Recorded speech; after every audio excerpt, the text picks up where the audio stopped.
My name is William Foster. This is my informative speech. Seatbelts save lives.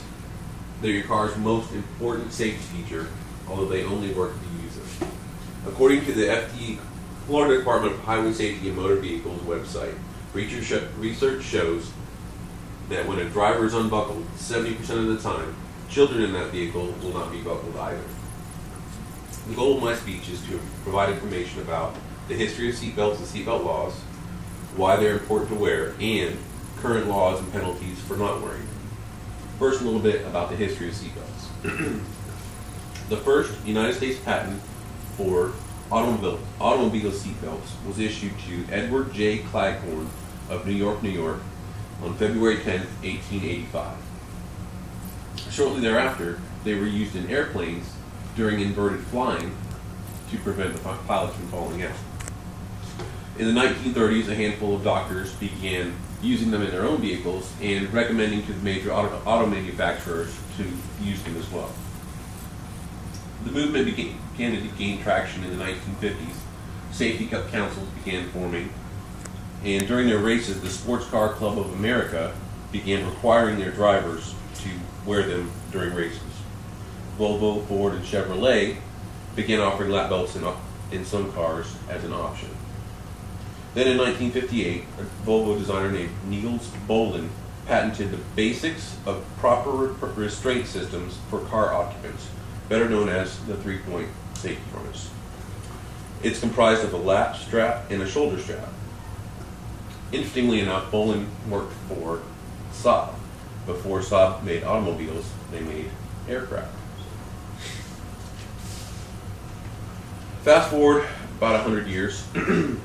July 1st, 1986, Florida implemented its first seatbelt law. The law was a secondary law. What this means is a law enforcement officer could cite a motorist for not wearing their seatbelt only if they were stopped for another reason, speeding, what have you. Belt usage increased in a slow incline when there were various state and national awareness programs launched, but they were very soft and supportive, like Operation Buckle Down, Thumbs Up, Operation Beltway. So the laws are in place and the message is out there, but why? Why are seatbelts so important? They are because of safety, costs, innocence, and fringe benefits. Safety. The seatbelt is the most effective safety feature in your vehicle. It prevents ejection, which is almost always fatal. It holds the driver in place, allowing for better control. As far as costs, according to this website, safeprogram.com, all Floridians pay the price for those who do not wear safety belts through higher health care and insurance costs. Costs of hospital care for an unbuckled driver are 50% higher than those for a driver wearing a seatbelt. Florida citizens, not the individual, bear 85% of those costs. Businesses are paying the price as well. On-the-job crashes cost employers $22,000 per crash and $110,000 per injury due to lost productivity, higher insurance, and medical costs. The innocence, as I mentioned earlier, when a driver is unbuckled, over 70% of the time, a child is unbuckled. And a child unrestrained in a 30 mile per hour crash is equivalent to falling from a third-story building. And fringe benefits. Believe it or not, seatbelt enforcement campaigns, such as Click It or Ticket, often link to the apprehension of felons. In May 1999 alone, an enforcement program resulted in the apprehension of 263 fugitives, 376 other felony arrests, and 982 DUI addresses. Still not convinced? Well, here are some facts about current laws. Excuse my cold. Current laws and what happens if you break them. In 2009, the current Florida seatbelt law became a primary enforcement law. This means a law enforcement officer can now pull you over for nothing more than not wearing your safety belt.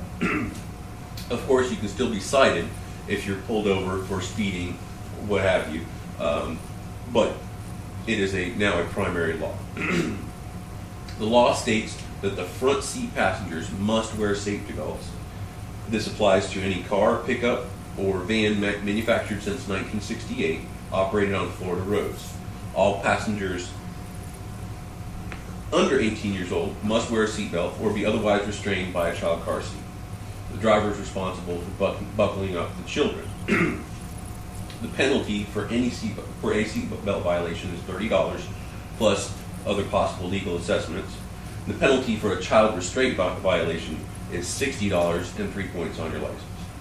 In conclusion, seatbelts originated at the beginning of the 20th century, and we owe a lot of their design and technology to an inventor with roots in the aircraft industry.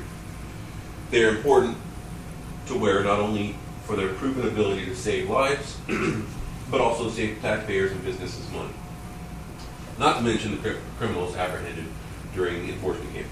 Lastly, do not forget that a law enforcement officer can pull you over for not wearing your seatbelt and issue a fine of $30 as well as other legal assessments. I'll leave you now with a quote from an unknown author. A friend is like a seatbelt. You may not always need them, but they'll be there just in case. Thank you.